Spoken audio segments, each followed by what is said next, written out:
Congo. Une visite royale historique de 7 jours, initialement prévue il y a 2 ans pour le 60e anniversaire de l'ancienne colonie belge. Mathieu Langer. 16 heures.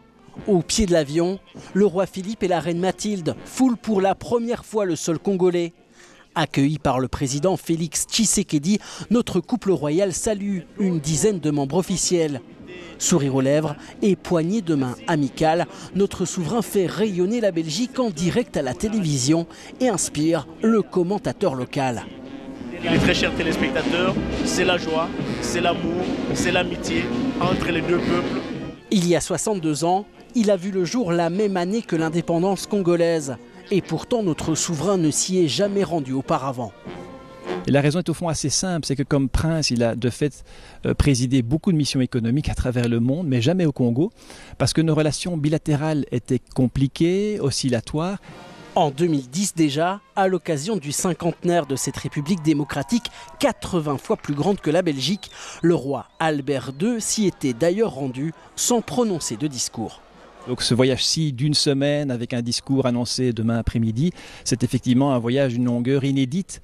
Il y a 2 ans, notre roi exprimait ses profonds regrets pour les blessures causées par la colonisation dans une lettre adressée au président congolais.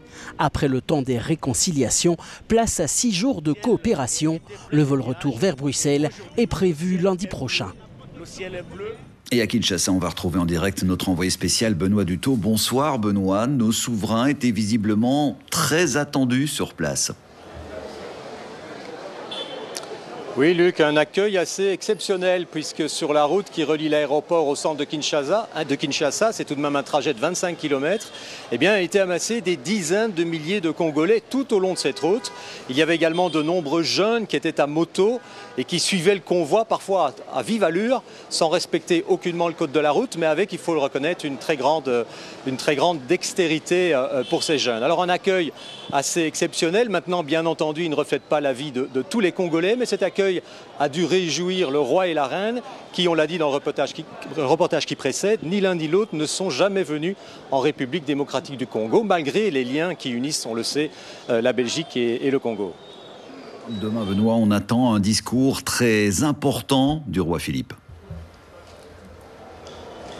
Oui, c'est sans doute la journée diplomatiquement parlant la plus importante puisque le roi sera reçu au Palais de la Nation par le président Tshisekedi et va prononcer un discours qui est fort attendu puisqu'il fait suite effectivement à une lettre que le roi a envoyée il y a environ 2 ans lors du 60e anniversaire de l'indépendance, une lettre dans laquelle il reconnaissait les erreurs et il exprimait du regret par rapport aux exactions et aux violences qui ont pu être commises par les Belges lors du Congo léopoldien et ensuite lors du Congo belge jusqu'aux années 60. Alors demain, dans son discours, est-ce que le roi va aller plus loin?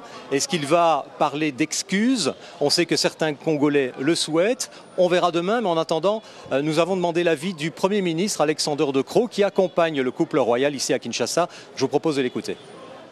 On verra ce qui sera dit demain, mais le contenu de cette lettre était quand même déjà très fort. C'est un contenu de lettre qui parlait de regret. C'est quand même un sentiment très personnel. Excuse, c'est un peu facile. On dit sorry et après ça, voilà, c'est fini. Ici, on est dans une logique, plutôt une logique dans la durée et de vraiment reconstruire une relation entre ces 2 pays qui ont une histoire. Une partie de cette histoire est une histoire douloureuse, mais il faut pouvoir tourner la page et je pense qu'avec cette visite, qui est quand même vraiment une visite historique, ça peut se faire. Benoît Dutot et Damien Loumet à Kinshasa, merci à vous. Notez aussi que la consultation citoyenne via la plateforme en ligne Un pays pour demain a pris fin. Elle avait pour but de recueillir l'avis des Belges sur une prochaine réforme de l'État. Près de 19 000 personnes y ont participé. Leurs réponses vont désormais être traitées et communiquées.